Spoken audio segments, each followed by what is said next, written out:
नमस्कार दोस्तों। दिल दहला देने वाली और प्रेरणादायी कहानी, जहां बैलगाड़ियों का काफिला एक घने जंगल, कोहरे भरी रात और खतरनाक डाकुओं के बीच जान जोखिम में डालकर गुजरता है।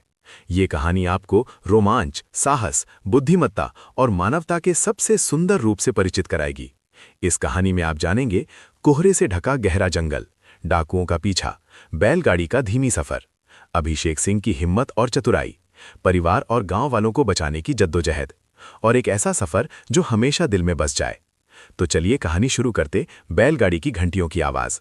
बहुत पुरानी बात है। एक छोटे से गांव में अभिषेक सिंह नाम का एक जवान किसान रहता था। अभिषेक लंबा चौड़ा हट्टा कट्टा था, लेकिन उसकी असली ताकत थी उसकी तेज बुद्धि और दयालु दिल। गांव के लोग उस पर भरोसा करते थे, क्योंकि वो हमेशा मुश्किल में सबकी मदद करता। एक दिन गांव में बड़ा मेला लगा। अभिषेक अपने परिवार, पत्नी राधा, छोटे बेटे छोटू और बूढ़े पिता के साथ मेला गया। मेले से सामान खरीदकर लौटते वक्त रात हो गई। गांव का रास्ता एक घने जंगल से होकर गुजरता था, जो रात में डरावना हो जाता था। कोहरा इतना घना था कि हाथ को हाथ न सूझे।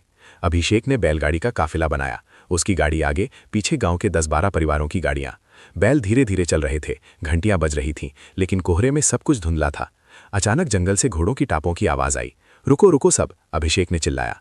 पीछे मुड़कर देखा तो 5 खूंखार डाकू घोड़ों पर सवार, तलवारें लहराते हुए आ रहे थे। उनका सरदार था काला भूत, एक ऐसा डाकू जिसका नाम सुनते ही लोग कांप जाते। सारा माल लुटा दो, वरना किसी को न छोड़ेंगे, काला भूत घर जा। डाकू गाड़ियों को घेरने लगे। लोग डर से कांप रहे थे, बच्चे रो रहे थे, औरतें मूर्तियां बन गईं।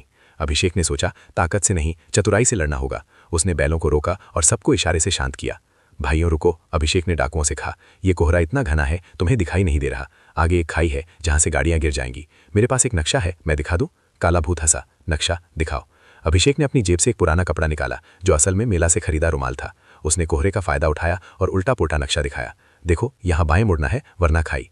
डाकू भ्रमित हो गए। सरदार ने कहा, चलो बाएं। लेकिन अभिषेक ने चुपके से अपनी गाड़ी दाएं मोड़ दी। कोहरा इतना था कि डाकू अपनी ही दिशा भटक गए। अभिषेक ने गाड़ियों को एक एक करके आगे भेजा, लेकिन छोटू, अभिषेक का बेटा, डर से गाड़ी से गिर गया। पापा, छोटू चिल्लाया। अभिषेक का दिल थक से रह गया। वो दौड़ा, लेकिन कोहरे में छोटू नहीं मिला। तभी डाकुओं की आवाज पास आई। अभिषेक ने झाड़ियों में छिपकर सोचा।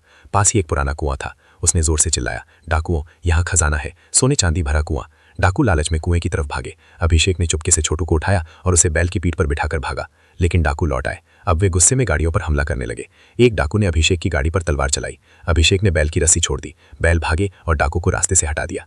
फिर अभिषेक ने अपनी चतुराई दिखाई। उसने गाड़ी से अनाज के बोरे निकाले और कोहरे में फेंक दिए। बोरे गिरने की आवाज से डाकुओं को लगा कोई हमला हो रहा है। भागो, जंगल के भूत है। वे डरकर भागे। अंत में काफिला सुरक्षित गांव पहुंचा। गांव वालों ने अभिषेक को हीरो बना दिया, लेकिन अभिषेक ने कहा, साहस तलवार में नहीं, दिमाग और दिल में होता है। अगर हम एक दूसरे का साथ दें तो कोई डाकू हमें हरा नहीं सकता। कि बुद्धि और मानवता सबसे बड़ी ताकत है। जंगल का कोहरा छट गया, लेकिन ये कहानी आपके दिल में हमेशा बसेगी। अगर कहानी अच्छी लगी तो लाइक करें, शेयर करें, चैनल सब्सक्राइब करें और बेल आइकन दबाएं, ताकि आप ऐसी और भावनात्मक, सच्ची और प्रेरणादायक कहानियां सुन सकें। धन्यवाद।